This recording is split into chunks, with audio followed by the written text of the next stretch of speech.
तुमच्या 7-12 उतार्यावर कधी चुकीची नोंद झाली आहे का?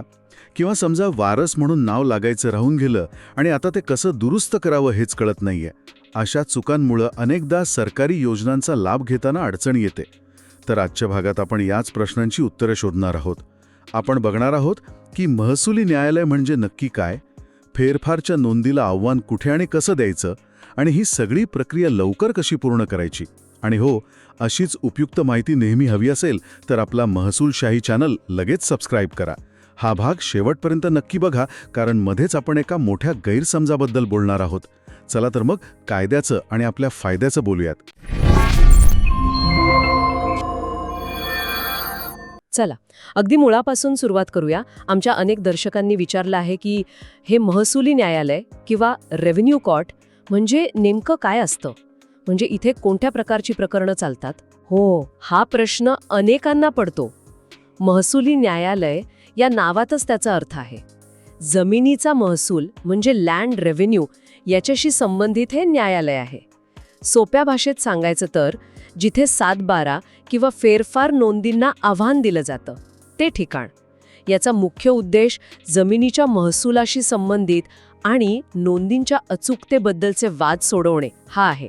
महाराष्ट्र जमीन महसूल संहिता 1966 नुसार याचं कामकाज चालतं. अच्छा, म्हणजे नोंदीला काय हरकत असेल तर इथे यायचं.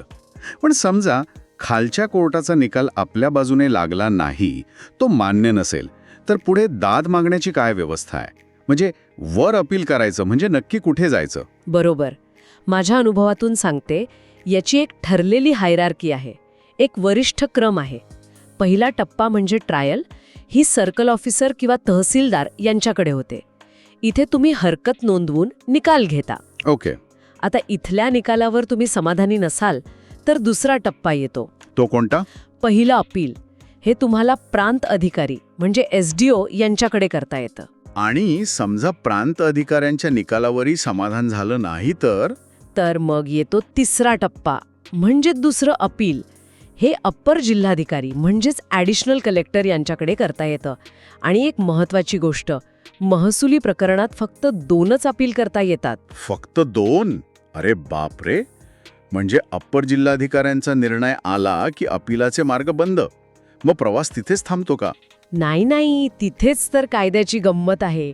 अपिलाचे टप्पे संपले तरी दाद मागण्याचे मार्ग संपत नाहीत.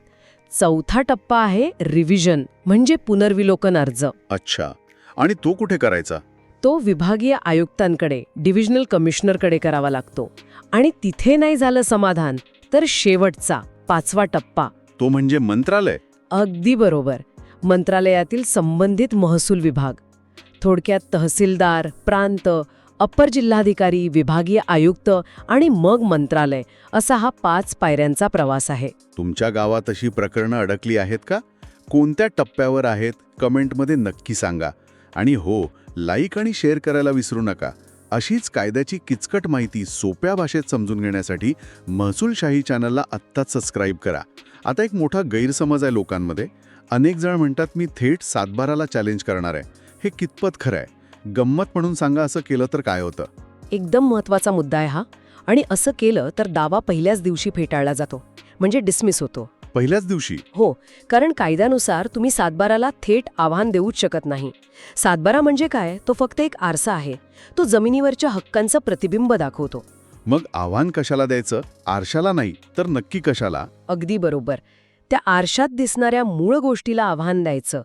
7-12वर जी प्रत्येक नोंद येते ती एका विशिष्ट फेरफार क्रमांकाने आलेली असते. हा फेरफार किंवा म्युटेशन एंट्री हे मूळ डॉक्युमेंट आहे. तर आपल्याला त्या मूळ फेरफार नोंदीला आवाहन द्यावं लागतं. अपील दाखल करताना त्या फेरफारची सर्टिफाईड कॉपी जोडणं बंधनकारक आहे. वाह, भारी माहिती दिलीत. म्हणजे मूळ नोंदीच्या मुळावरच घाव घालायचा. बरोबर. मूळ नोंद बदलली की 7-12 आपोआप बदलतो. ही प्रक्रिया दिवाणी न्यायालयापेक्षा वेगळी आहे असं ऐकलंय. मग इथे दावा नेमका कसा चालतो? आमच्या दर्शकांसाठी सोप्या भाषेत स्टेप बाय स्टेप चेकलिस्ट सांगता का? नक्कीच. चला स्टेप बाय स्टेप बघूया. ही प्रक्रिया खरंच खूप सोपी आहे. पायरी 1, दावा दाखल करणे म्हणजे अपील मेमो आणि आवश्यक कागदपत्र, विशेषतः त्या फेरफारची प्रत दाखल करायची. ठीक आहे. पायरी 2, नोटीस काढणे आणि इथेच दिवाणी कोर्टापेक्षा मोठा फरक आहे. इथे दावा दाखल झाला की कोर्ट थेट प्रतिवादींना नोटीस काढण्याचा आदेश देतं. नोटीस काढावी की नाही यावर वेगळी सुनावणी होत नाही. अच्छा, म्हणजे वेळ वाचतो. खूप वेळ वाचतो. पायरी 3, उत्तर दाखल होणे. नोटीस मिळाल्यावर प्रतिवादी आपलं लेखी म्हणणं सादर करतो. पायरी 4, अंतिम युक्तिवाद. दोन्ही बाजूंचे वकील फक्त कागदपत्रांच्या आधारे युक्तिवाद करतात. आणि शेवटची पायरी 5, निकाल. दोन्ही बाजू ऐकून घेतल्यावर अधिकारी निकाल देतात. बस इतकीच सरळ प्रक्रिया आहे. ही सोपी प्रक्रिया ऐकल्यानंतर तुम्ही तुमची प्रलंबित प्रकरणं पुन्हा तपासणार का? आम्हाला कळवा. कायद्याच्या प्रत्येक टप्प्यावर अचूक माहिती मिळवण्यासाठी महसूलशाही सदैव आपल्यासोबत आहे. चॅनलला सबस्क्राईब केलं नसेल तर लगेच करा. प्रक्रिया तर खरंच एकदम सोपी आणि सरळ वाटतेय. मग हे तारीख बेतारीख असं का होतं? प्रकरणं वर्षानुवर्षे का चालतात? आणि हाच कळीचा मुद्दा आहे. याचं मुख्य कारण प्रक्रियेत नाहीये. याचं मूळ कारण आहे प्रतिवादींची म्हणजे रिस्पॉन्डंट्सची मोठी संख्या.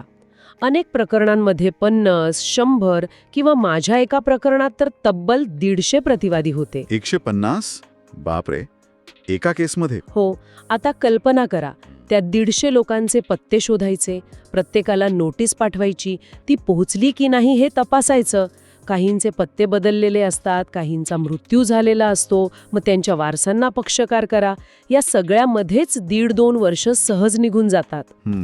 म्हणजे सगळा वेळ इथेच जातो. अगदी. इथे एक क्विक फॅक्ट सांगते. कायद्यानुसार जर सर्व प्रतिवादींना वेळेत नोटीस मिळाली आणि त्यांचं उत्तर आलं तर महसुली दावा साधारणपणे 3 ते 4 महिन्यात निकाली निघतो. फक्त 3-4 महिन्यात? हो. इतकंच नाही तर कायद्यानुसार कोणताही महसुली दावा 6 महिन्यांच्या आत निकाली लागायलाच हवा. पण हे तेव्हाच शक्य आहे जेव्हा नोटीस बजावणी वेळेत होते. त्यामुळे आपल्या वकिलांमार्फत नोटीस लवकर पोहोचवण्यासाठी पाठपुरावा करणं हे खूप महत्त्वाचं ठरतं. हे लक्षात ठेवलं तर पुढे मोठा फायदा होईल. तुम्ही म्हणालात की इथे 2 महत्त्वाचे टप्पे नाहीत ज्यामुळे प्रक्रिया वेगवान होते. ते टप्पे कोणते आणि त्याचा नेमका अर्थ काय? हो. आणि हाच दिवाणी आणि महसुली न्यायालयातला मुख्य फरक आहे. पहिला टप्पा जो इथे नसतो तो म्हणजे मुद्दे काढणे किंवा फ्रेमिंग ऑफ इश्यूज. दिवाणी न्यायालयात आधी दाव्यातील वादग्रस्त मुद्दे निश्चित केले जातात आणि मग त्यावर पुरावे तपासले जातात. महसुली न्यायालयात हा टप्पाच नाही. आणि दुसरा जो सर्वात महत्त्वाचा आहे? दुसरा आणि सर्वात मोठा फरक म्हणजे पुराव्याची स्टेज म्हणजे एव्हिडन्स स्टेज. त्याचा अर्थ काय? याचा अर्थ असा की महसुली न्यायालयात साक्षीदाराला बोलवणे, त्याची साक्ष नोंदवणे आणि मग विरुद्ध पक्षाच्या वकिलाने त्याची उलट तपासणी म्हणजे क्रॉस एक्झामिनेशन घेणे ही अत्यंत वेळखाऊ प्रक्रियाच होत नाही. अरे वा. म्हणूनच हे न्यायालय फक्त कागदपत्रांच्या आधारे चालणारं समरी प्रोसिडिंग न्यायालय आहे. यामुळे ते तत्वतः खूप वेगवान आहे. म्हणजे सगळा खेळ कागदपत्रांचा आहे. अगदी. कागद बोलतात ही म्हण इथे अक्षरशः खरी ठरते. तुमची कागदपत्र पक्की असतील तर तुम्हाला तोंडी काहीही सिद्ध करायची गरज नाही. हे लक्षात ठेवा, म्हणजे पुढे त्रास होणार नाही. तर आज आपण काय शिकलो? 1. 7-12ला नाही तर त्यामागच्या मूळ फेरफाराला आवाहन द्या. 2. तहसीलदार ते मंत्रालय या 5 टप्प्यांची प्रक्रिया समजून घेतली. 3. दावा लांबण्याचं खरं कारण प्रक्रिया नाही तर प्रतिवादींना नोटीस बजावण्यात लागणारा वेळ आहे. आणि 4. इथे उलट तपासणी होत नसल्याने आपली कागदपत्र किती अचूक असावी लागतात हेही कळलं. सरकार कायदे आणि योजना आणते पण खरी ताकद आपल्या हक्कांसाठी जागरूक राहण्यात आहे. लक्षात ठेवा, महसुली प्रकरणात कागद बोलतात, त्यामुळे आपले कागदपत्र नेहमी अचूक आणि पूर्ण ठेवा. तुम्हाला महसूल आणि कायद्यांबाबत असंच सोप्या भाषेत मार्गदर्शन हवंय? मग आपला महसूलशाही यूट्यूब चॅनल तुमच्यासाठीच आहे. लगेच सबस्क्राईब करायला विसरू नका. पुढच्या भागात कोणत्या विषयावर माहिती हवी आहे हे आम्हाला कमेंटमध्ये नक्की सांगा. अधिक चर्चेसाठी आमच्या व्हॉट्सॲप आणि टेलिग्राम ग्रुपमध्ये सामील व्हा. आणि हो, हा व्हिडिओ आपल्या गावातल्या तालुक्याच्या व्हॉट्सॲप ग्रुपमध्ये जरूर फॉरवर्ड करा. तुमची एक कृती कोणाचा तरी मोठा फायदा करून देऊ शकते. आजचा भाग कसा वाटला हे कमेंट करून नक्की कळवा. आवडला असेल तर इतरांनाही शेअर करा. कारण महसूलशाही हे एक असं व्यासपीठ आहे जिथून ज्ञानाची मोफत नदी वाहते आणि प्रत्येक गरजू व्यक्तीपर्यंत पोहोचते. कारण आम्हाला विश्वास आहे की ज्ञान हा प्रत्येकाचा हक्क आहे. आज इथेच थांबूया. लवकरच भेटू पुढील भागात. धन्यवाद. जय महाराष्ट्र.